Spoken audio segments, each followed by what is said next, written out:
Thanks, Amit, for highlighting a case where the differential diagnosis till a week ago would have just been fulminant myocarditis, and now in the context of what we've experienced over the last few weeks, COVID comes into the picture too. So let me, in my next 7 or 8 minutes, talk a little bit about myocardial injury in COVID-19 and share some insights that we've garnered from the studies that have evaluated troponin release in this setting.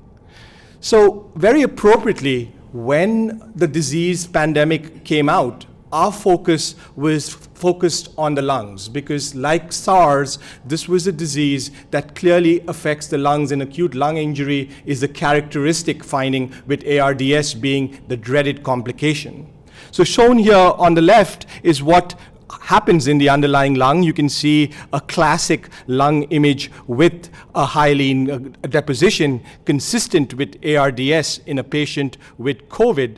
But more importantly, what I've shown you on the right is RNA transcripts all over the slide showing how this disease completely overwhelms the lungs and causes lung injury.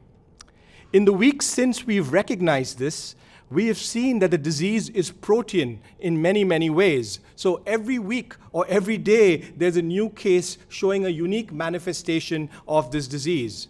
Shown here is a case of ITP with COVID-19. Here's antiphospholipid antibodies in the setting of COVID-19. Recently, Guillain-Barré in 8 patients with COVID-19. And if the dermatologists think they're out of the picture, here's classic dermatological findings of COVID-19. But despite these newer manifestations, from the very beginning, our focus with COVID-19 has been on the heart because of how similar the COVID-19 SARS-CoV-2 virus is to the SARS virus that we know of. And that's because we know that in the SARS as well as in the COVID-19 virus, the receptor for it is the ACE2 enzyme functional receptor in the lung. The SARS-CoV spike protein binds to it. It results in endocytosis. There's a downregulation of the ACE2 enzyme as a result of it. And we think there is unopposed angiotensin II activity that may be playing a role in the acute lung injury that characterizes this illness. We've also known from the very beginning that even with MERS and with SARS, you see these are cardiotropic viruses, and cases of acute myocarditis were reported both originally in Singapore and China, as well as in the Middle East in Saudi Arabia with MERS. So this clearly was in a virus family of beta coronary viruses that could cause cardiac damage. Troponin, for those non-cardiologists in the room, is an integral part of the contractile protein apparatus of the sarcomere. You can see that cardiac troponin I, T, and C are present in skeletal and cardiac muscle. And I use the word C troponin I and C troponin T because cardiac troponin I and troponin T is unique to the cardiac sarcomere. So whenever we do measure troponin levels, we know that that's coming as a result of myocardial injury. There is no other organ system in the body that produces this agent.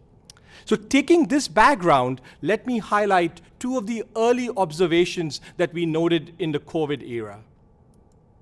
This is the original study from China that brought some attention to this. As you can see, these studies would not appear in such prominent journals in other times. These are observational studies, plenty of selection bias in that the ultimate population is a small fraction of the total number of patients encountered. But in these 416 consecutive patients presenting to a hospital in Wuhan, they measured troponin levels serially in all of these patients. At admission, about 20% of them were troponin positive, defined as a high sensitivity troponin above the 99th percentile of the measurable quantity. And 334 did not have troponin elevation. Shown on the right is what happened to these folks over the next month.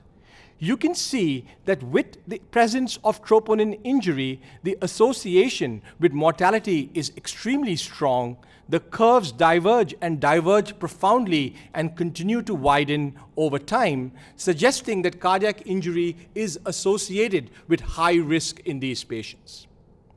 Here's a second observation from China, and this takes a look at what serial troponin elevations mean in this setting. Shown here are the troponin levels in patients on admission in both fatal as well as cured patients.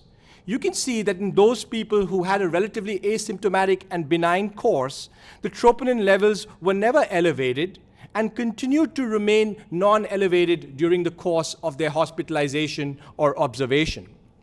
In contrast, for those who succumbed, and you can see the classic deterioration that we've seen in days 7 to 10, the troponin yield increased serially during the course of the admission, so that multiple people had troponin elevations after being negative in hospital, and then there was a further increase in troponin elevation before impending death. Clearly, the mechanisms of these two could be different, but you can see that the onset of troponin elevation appears to herald a patient who is at extremely high risk for mortality. And that is shown on the slide in the right, where you're showing the interaction of prior cardiovascular disease and troponin status. And you can see that the folks who have established cardiovascular disease and troponin are at highest mortality, whereas those who are troponin negative and have no cardiovascular disease do fairly well.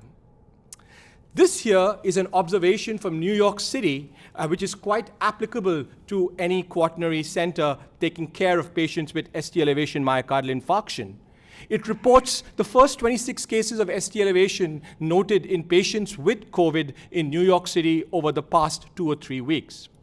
What I want to show you is that ST elevation is extremely common, but if you do have diffuse ST elevation, then the likelihood is that this is a non-coronary artery event and likely due to myocarditis. The other thing that's really important to distinguish non-coronary versus coronary manifestations of ST elevation is the echocardiogram, where clear regionalization of the wall motion was much more suggestive of an acute myocardial infarction, and Grant will speak a little bit about this. No matter what, shown on the left is the high mortality rate shown when patients present with ST elevation and a COVID presentation. You can see the overall mortality rate in New York City last month was 72%. For those who had a real myocardial infarction in this setting, and we could recanalize the artery with PCI, the mortality rate is about 50%. But for the group of patients who presented, like the one that Dr. Goyal showed with ST elevation and normal coronaries, the mortality rate is extraordinarily high. So the spectrum of myocardial injury with COVID is extremely wide and summarized on this slide. You can get increased myocardial infarction, either from plaque rupture or from demand. You can get direct myocardial injury as a result of the virus or as a result of cytokine storm.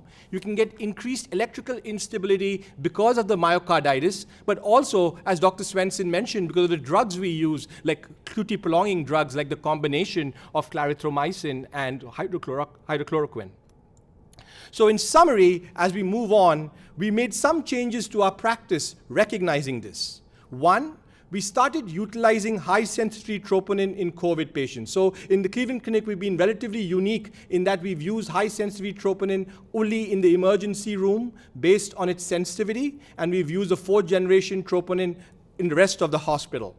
Because of the findings with COVID, we feel that high-sensitivity troponin should be specifically used in these patients.